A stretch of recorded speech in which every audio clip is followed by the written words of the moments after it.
Bismillah, Assalamualaikum warahmatullahi wabarakatuh. Saya Nasaruddin, SPD MSc, dosen program studi pendidikan guru sekolah dasar Fakultas Keguruan dan Ilmu Pendidikan Universitas Muhammadiyah Makassar dengan NIDN 0929049104. Puji syukur kepada Allah Subhanahu wa Ta'ala yang senantiasa melimpahkan rahmat dan hidayahnya kepada kita. Selanjutnya, mari kita sama-sama bersalawat kepada Nabiullah Muhammad SAW yang menjadi panutan bagi setiap manusia di seluruh alam.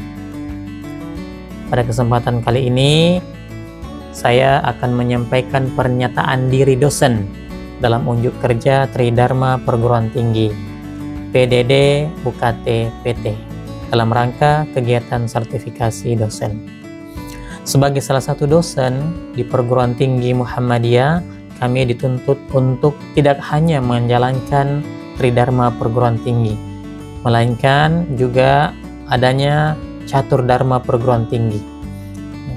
Tridharma Perguruan Tinggi yakni pendidikan, penelitian, dan pengabdian kepada masyarakat yang sejatinya di Universitas Muhammadiyah Makassar dilakukan integrasi dengan catur dharma yang keempat, yaitu Al-Islam dan Kemuhammadiyahan.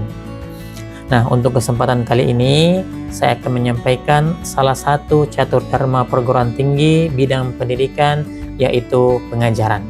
Nah, mata kuliah yang akan saya ajarkan pada program kesempatan kali ini yaitu percobaan KIT IPA Sekolah Dasar. Mata kuliah ini terdiri dari 2 SKS, 1 SKS untuk teori dan 1 SKS untuk praktikum yang diajarkan pada mahasiswa semester 5. Mata kuliah percobaan KIT IPA Sekolah Dasar merupakan mata kuliah yang bertujuan untuk membekali mahasiswa dengan pengetahuan dan keterampilan dalam menggunakan alat dan bahan percobaan IPA untuk pembelajaran di sekolah dasar. Nah, mahasiswa akan mempelajari komponen KIT IPA termasuk alat percobaan, media peraga, dan segala sesuatu yang berkaitan dengan praktikum IPA. Dalam mata kuliah ini, capaian pembelajaran yang ingin dicapai yang pertama sikap, yaitu bertakwa kepada Tuhan Yang Maha Esa dan mampu menunjukkan sikap religius. Sikap yang kedua, menunjukkan sikap bertanggung jawab atas pekerjaan di bidang keahliannya secara mandiri, tentunya pada bidang IPA dan percobaan. Pengetahuan, yaitu menguasai pengetahuan konseptual bidang studi IPA di sekolah dasar. Nah, adapun kompetensi utama yang akan dicapai yaitu mampu menerapkan pemikiran logis, kritis, dan sistematis, serta inovatif dalam konteks pengembangan atau implementasi ilmu pengetahuan dan teknologi dalam memperhatikan dan menerapkan nilai humaniora yang sesuai dengan bidang keahliannya. Kompetensi utama yang kedua yaitu mampu menunjukkan kinerja mandiri, bermutu, dan terukur. Selanjutnya, kompetensi khusus. Kompetensi khusus pertama yaitu mampu menerapkan pengetahuan konseptual di bidang IPA, khususnya sekolah dasar, melalui perancangan dan pelaksanaan pembelajaran dengan metode saintifik sesuai dengan etika akademik. Kompetensi khusus kedua yaitu mampu menerapkan dan mengembangkan pendekatan, strategi, media, dan sumber belajar yang inovatif melalui perancangan dan pelaksanaan pembelajaran di sekolah dasar. CPMK pada mata kuliah ini yang pertama, mahasiswa mampu memahami dan menjelaskan komponen KIT IPA dan penggunaannya dalam proses belajar mengajar. Yang kedua, mahasiswa mampu memahami dan mengimplementasikan manajemen KIT IPA di sekolah dasar. Yang ketiga, mahasiswa mampu merancang percobaan dengan menggunakan KIT IPA sesuai dengan kebutuhan siswa di sekolah dasar. Yang keempat, mampu melakukan percobaan dengan menggunakan KIT IPA. Terakhir, yang kelima, yaitu mahasiswa mampu menyusun laporan hasil percobaan dan mempresentasikan hasilnya secara sistematis. Nah, sistem pembelajaran pada mata kuliah percobaan KIT IPA, yakni pada mata kuliah ini dilakukan sebanyak 16 kali pertemuan tatap muka. Ya, 16 kali pertemuan ini dibagi ke dalam beberapa tahap. Tahap teori yaitu pertemuan pertama sampai ke pertemuan ke-7. Nah, pertemuan ke-8 mahasiswa akan melaksanakan ujian tengah semester untuk mengukur sejauh mana mahasiswa mampu memahami 7 pertemuan materi yang telah berlalu. Nah, setelah itu maka pertemuan ke-9 sampai ke-15 maka dilakukan pembelajaran dengan menggunakan model project based learning, di mana pada pembelajaran ini mahasiswa dibagi ke dalam beberapa kelompok, ya, yang nanti pada setiap kelompok akan mendapatkan tugas untuk merancang dan melaksanakan praktikum serta membuat laporan praktikumnya yang diakhiri dengan presentasi di kelas, ya, terkait topik yang mereka telah praktikumkan. Nah, selanjutnya di akhir semester maka akan dilakukan ujian akhir semester untuk mengukur tingkat pemahaman dari praktikum yang telah mahasiswa laksanakan. Pada sesi video pembelajaran yang akan saya lakukan yaitu pada pertemuan kedua, yakni manajemen KIT IPA di sekolah dasar. Capaian pembelajaran pada materi ini yaitu mahasiswa mampu memahami dan mengimplementasikan manajemen KIT IPA di sekolah dasar. Nah, kemampuan yang diharapkan yakni mahasiswa mampu mengidentifikasi, membedakan jenis alat-alat IPA, cara penyimpanannya, dan perawatan serta strategi pemanfaatannya. Nah, indikator capaian pembelajaran pertemuan kedua ini yaitu mahasiswa mampu mengidentifikasi dan menjelaskan fungsi dari komponen KIT IPA yang digunakan dalam pembelajaran. Yang kedua, mahasiswa mampu menjelaskan dan menerapkan prinsip manajemen KIT IPA yang efektif. Kemudian yang ketiga, mahasiswa mampu mengelola KIT IPA yang diperlukan dalam pembelajaran. Yang keempat, mahasiswa dapat menerapkan prosedur pemeliharaan rutin peralatan KIT IPA untuk memastikan alat-alat tersebut tetap berfungsi dengan baik. Terakhir, yang kelima, mahasiswa dapat mengidentifikasi kebutuhan peralatan KIT IPA yang diperlukan untuk pembelajaran IPA di sekolah dasar. Nah, sistem pembelajaran pada mata kuliah KIT IPA ini yaitu tatap muka secara langsung melalui real classroom. Ya, dilalui dengan tiga tahap. Yang pertama yaitu tadi ada delivery, kemudian yang kedua ada interaction, yang ketiga ada assessment yang dipadukan dengan model project based learning atau model PJBL. Nah, media pembelajaran yang digunakan untuk memaksimalkan ketercapaian indikator pembelajaran ini yaitu menggunakan PowerPoint, kemudian video pembelajaran, ditambah lagi dengan animasi menggunakan pad simulation. Selanjutnya, buku referensi.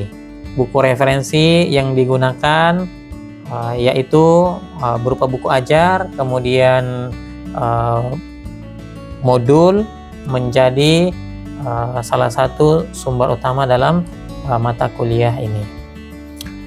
Nah, selanjutnya aspek delivery yaitu perkuliahan dilakukan dua arah, di mana yaitu dari dosen ke mahasiswa dan dari mahasiswa dengan mahasiswa. Selanjutnya aspek interaction yaitu mahasiswa dibentuk dalam beberapa kelompok untuk mengidentifikasi, mendiskusikan komponen-komponen KIT IPA di kelompok masing-masing.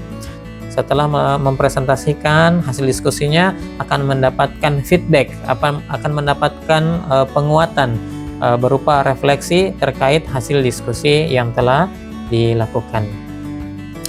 Selanjutnya pada aspek assessment. Nah, indikator dan teknik penilaian mata kuliah percobaan KIT IPA terdiri dari 6. Yang pertama yaitu kehadiran. Ya, kehadiran mahasiswa dinilai dari daftar hadir mahasiswa dengan bobot 10%. Kemudian keaktifan, ya, karena tadi sifatnya ada yang berkelompok maupun di kelas pada saat menyampaikan materi, maka ada keaktifan proses perkuliahan dan praktikum melalui observasi yang juga bobotnya 10%. Selanjutnya yaitu tugas baik individu maupun kelompok berupa penugasan dengan nilai bobot 15%. Kemudian ujian tengah semester berupa tes dengan nilai bobot 20%. Nah, yang kelima yaitu praktikum dengan mahasiswa menjalankan proyek yang telah mereka rencanakan sesuai dengan topik mereka. Tinggi di antara semua bobot yaitu 25%. Terakhir yaitu ujian akhir semester melalui tes untuk mengukur seperti apa tingkat pemahamannya dan sebagai indikator akhir bahwa mahasiswa benar-benar mencapai CPMK maupun CPL dari mata kuliah ini, termasuk indikator capaian pembelajaran. Nah, proses penilaian mata kuliah dilakukan secara transparan dan terbuka untuk dapat dilakukan koreksi kepada mahasiswa.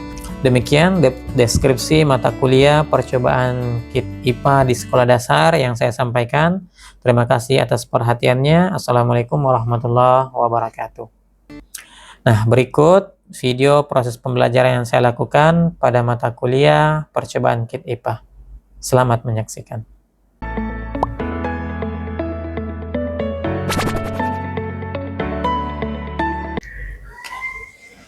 Bismillahirrahmanirrahim. Assalamualaikum warahmatullahi wabarakatuh. Waalaikumsalam warahmatullahi wabarakatuh. Nah, sebelum memulai pembelajaran kita pada hari ini, teman-teman sekalian, ya, sebagaimana kebiasaan di Universitas Muhammadiyah Makassar, mari kita sama-sama berdoa semoga pembelajaran kita hari ini mendapatkan keberkahan, ilmu yang kita dapatkan diridhoi oleh Allah Subhanahu wa taala. Mari kita sama-sama berdoa. Bismillahirrahmanirrahim. Rabbi zidni ilman warzuqni fahman. Rabbi syrah li sadri wa yassir li amri wahlul uqdatam min lisani yafqahu qawli. Amin. Bagaimana kabarnya? Oke. Terima kasih ya sudah datang tepat waktu. Ya, kita hari ini akan melanjutkan perkuliahan pekan lalu. Nah, sebelum Bapak memulai perkuliahan, alangkah baiknya kalau Bapak absen dulu. Ya. Ika Restu, Hesti, Fitri Fadila. Oke, karena semuanya sudah hadir, maka selanjutnya kita melangkah ke mata pelajaran kita yang akan kita bahas hari ini. Nah, teman-teman sekalian, ya, masih ada yang mengingat mata pelajaran kita? Kemarin kita bahas apa topiknya? Pekan lalu? Hakikat IPA. Oke, ada yang masih ingat apa itu hakikat IPA? Oke, silakan.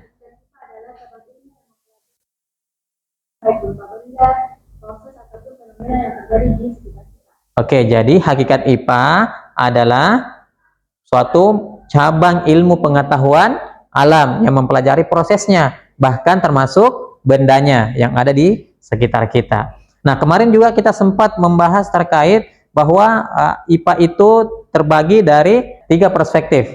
Kira-kira ada yang masih ingat ketiga perspektif itu? Ada? Coba. Nah, hakikat itu sebagai proses, Ya. sebagai produk, dan IPA sebagai sikap. Oke, IPA sebagai proses, IPA sebagai produk, dan IPA sebagai sikap. Nah, maka pada hari ini teman-teman sekalian, kita akan fokus mempelajari manajemen KIT IPA. Kenapa seperti itu? Karena suatu alat tidak hanya digunakan, tetapi kita juga harus merawatnya. Nah, ilmu ini dirangkum dalam materi manajemen KIT IPA. Nah, teman-teman sekalian, tujuan pembelajaran kita hari ini, pertama, teman-teman sekalian akan memahami komponen IPA dan fungsinya dalam pembelajaran IPA. Kemudian yang kedua, menerapkan prinsip-prinsip manajemen KIT IPA yang efektif. Yang ketiga, mengelola alat-alat laboratorium untuk meningkatkan proses pembelajaran. Ya, keempat, mengembangkan sistem penyimpanan dan pemeliharaan kit IPA yang tepat. Kemudian kelima, menilai kebutuhan dan ketersediaan kit IPA khususnya di sekolah dasar. Kenapa kita kontennya khusus sekolah dasar? Karena nanti teman-teman sekalian akan menjadi guru sekolah dasar yang tentu mengajarkan IPA, salah satunya praktikum. Nah, teman-teman sekalian, ketika berbicara manajemen, maka ada beberapa definisi yang harus tentu kita pahami. Apa sih itu manajemen? Ada yang pernah mendengar kata manajemen? Pernah. Apa yang terlintas di pikiran kalian kalau mendengar kata manajemen? Pengelola, pengorganisasian, perencanaan. Oke, terima kasih. Betul sekali. Jadi coba kita lihat lebih dalam bahwa kata manajemen berasal dari bahasa Perancis kuno, ya, yang itu artinya yang tulisannya management. Nah, itu bahasa Perancis kuno. Kemudian berkembang menjadi bahasa Inggris, yaitu manajemen. Ini berakar dari bahasa Latin, yaitu manus, yaitu tangan, ya, tangan. Nah, sehingga di sini kita bisa mengatakan bahwa manajemen adalah proses perencanaan, ya, pengorganisasian, pengarahan, dan pengendalian, ya, untuk mencapai tujuan suatu organisasi. Sehingga khusus manajemen KIT IPA, kita bisa mengatakan bahwa manajemen KIT IPA di sekolah dasar adalah memastikan, ingat teman-teman sekalian, sini saya kasih tanda biru, alat-alat eksperimen selalu siap digunakan, terawat dengan baik dan aman. Nah, ini penting menjadi catatan. Digunakan, ya, siap digunakan, terawat dengan baik dan aman. Manajemen yang baik tentu meliputi, nah ini ada 4 komponen penting, yaitu penyusunan, kemudian penyimpanan, perawatan, serta pemeliharaan alat-alat KIT IPA. Kenapa bisa dikatakan efisiensi waktu? Karena dengan adanya penyusunan dan penyimpanan yang baik, misalnya pada lemari, pada rak yang tepat, gitu ya, pada tempat yang tepat dan terarah, gitu. Pada saat kita ingin menggunakannya, maka mudah untuk diambil, mudah untuk didistribusikan. Nah, kira-kira ada yang bisa mengulang manfaat kenapa mesti kita melakukan manajemen KIT IPA? Keamanan. Oke, jadi manfaatnya ketika disimpan di tempat yang aman, maka alat-alat itu terhindar dari segala sesuatu yang bisa membuatnya mudah rusak. Nah, teman-teman sekalian, tadi di definisinya manajemen KIT IPA sekolah dasar saya menekankan ada 4. Nah, ini adalah 4 unsur yang akan kita pelajari pada hari ini terkait manajemen KIT IPA. Pertama adalah penyusunan, kemudian penyimpanan, perawatan, dan pemeliharaan. Nah, coba kita lihat satu persatu, ya. Kita cek satu persatu. Nah, perawatan. Dalam merawat, teman-teman sekalian, ada 4 komponen yang harus kita senantiasa perhatikan. Pertama, pembersihan alat, ya. Alat yang seperti ini, teman-teman sekalian, ya, setelah digunakan tentu harus dibersihkan. Nah, misalnya yang berbahan kaca seperti ini cukup teman-teman sekalian, ya, ketika sudah digunakan, ya, itu bisa dilap. Itu sudah cukup. Ya, berbeda halnya dengan yang sifatnya elektrik, teman-teman sekalian. Ya, sifatnya listrik seperti ini tidak boleh terkena air. Kalau yang sifatnya kaca seperti ini, maka boleh. Ya, tetapi kalau yang sifatnya ada unsur listrik termasuk baterai, kabel dan sebagainya, itu tidak boleh karena rentan karat dan kerusakan. Jadi cukup dilap, dibersihkan. Ketika sudah dipastikan sudah bersih, maka bisa disimpan kembali ke tempatnya. Selanjutnya, teman-teman sekalian. Nah, alat yang berbentuk logam misalnya atau bahkan magnet misalnya, maka ini juga tidak boleh terkena air. Salah satu bentuk perawatannya juga cukup dengan dilap. Nah, jadi seperti itu. Sudah paham ya? Ya, bahwa ada alat yang bisa terkena air, ada juga yang tidak. Nah, selanjutnya teman-teman sekalian, kita harus mampu mengupayakan pemeliharaan. Pertama, penggunaan yang benar. Nah, ini banyak namanya juga kalau teman-teman sekalian, bahkan apalagi kalau anak-anak SD gitu ya, maka penggunaan yang benar itu harus diajarkan. Contoh ini, mereka bahkan harus diajarkan bagaimana cara memutar yang baik, ya, termasuk dengan kaca, bagaimana cara menggunakannya dengan hati-hati, gitu ya. Karena kalau jatuh sedikit, ini perantakan. Nah, sama dengan ini, cara memutar yang salah itu akan merusak alat. Alat yang rusak cukup besar untuk menggantikan. menggantinya. Sehingga penting untuk menggunakan ya dengan cara yang benar. Kemudian penyimpanan yang tepat. Ya, penyimpanan yang tepat. Nah, penyimpanan yang tepat ini teman-teman sekalian, paling tidak suatu alat lab itu atau kit IPA disimpan di tempat yang suhu ruang.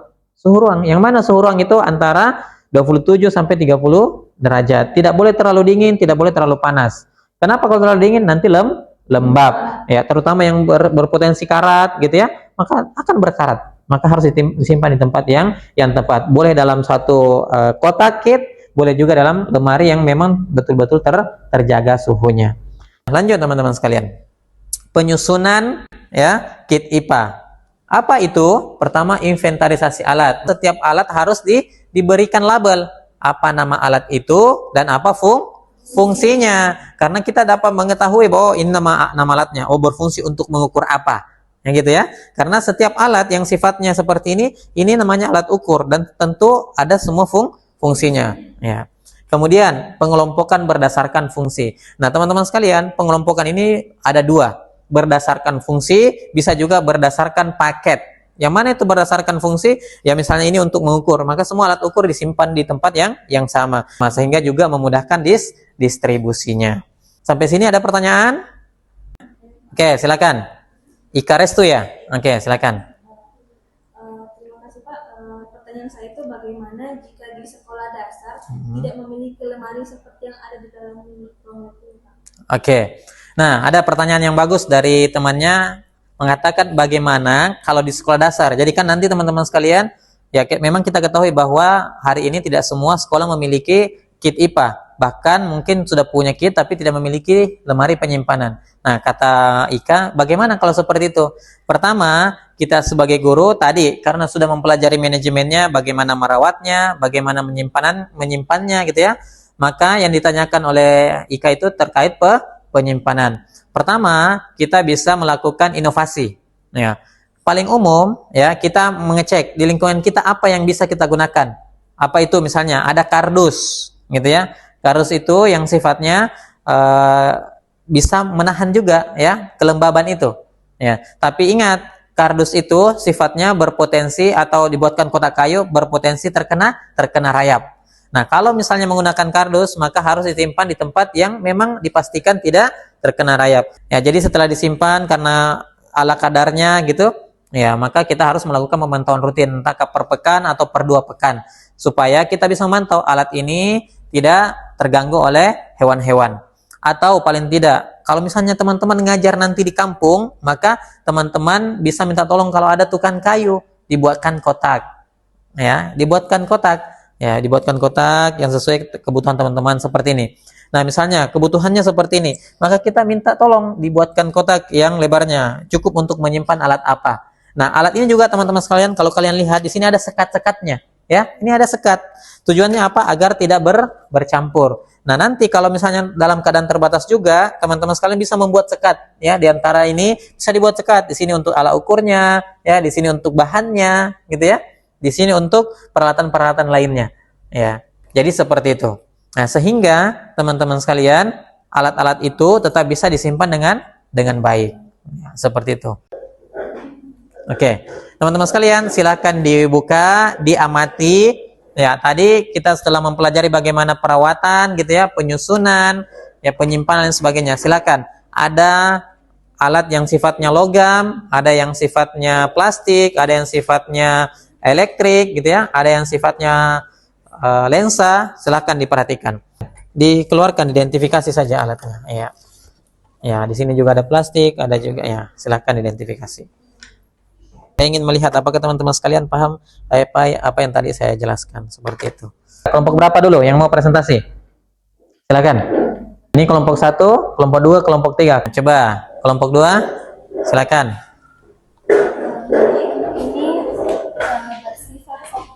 Ya. Cara perawatannya yaitu dibersihkan dengan menggunakan tisu atau kain kering dan disimpan di tempat yang sejuk. Oke, apakah boleh kena air? Tidak, karena ini bersifat kaca. Oh, kaca. Ya, jadi benda yang sifatnya kaca atau lensa tidak boleh tersentuh air seperti itu. Oke, terima kasih. Kelompok 3, coba. Jadi di sini ada jadi kit listrik itu memiliki sifat elektrik yang dimana cara perawatannya itu tidak boleh terkena air karena kapan terkena air dia bisa mempengaruhi fungsinya dan penyimpanannya itu atau cara membersihkannya itu cukup dilap saja dengan kain atau tisu. Nah, sebagai kesimpulan, ya tadi sudah kita praktikkan untuk mengidentifikasi alat, kemudian bagaimana cara perawatannya, penyimpanannya, gitu ya. Nah, maka coba kita mau cek, ya, Bapak mau cek, sudah paham tidak? Oke. Kira-kira dari segi perawatan, ada yang bisa menjelaskan bagaimana cara merawatnya? Oke, silakan. Pertama ada tahap pembersihan. Oke, pembersihan. Kedua ada tahap inspeksi kondisi. Inspeksi kondisi. Ketiga ada tahap pemeriksaan fungsi dan terakhir ada tahap laporan perawatan. Oke. Yang lain paham ya? Oke. Nah, lanjut. Kita cek. Nah, jadi ada pembersihan, inspeksi kondisi, pemeriksaan fungsi, dan laporan perawatan. Nah, oke, teman-teman sekalian, tadi Bapak telah menjelaskan bagaimana cara perawatan, penyimpanan, dan penyusunan. Untuk mengkonfirmasi bahwa kalian paham, maka saya mau minta satu orang untuk ke depan. Siapa yang berani?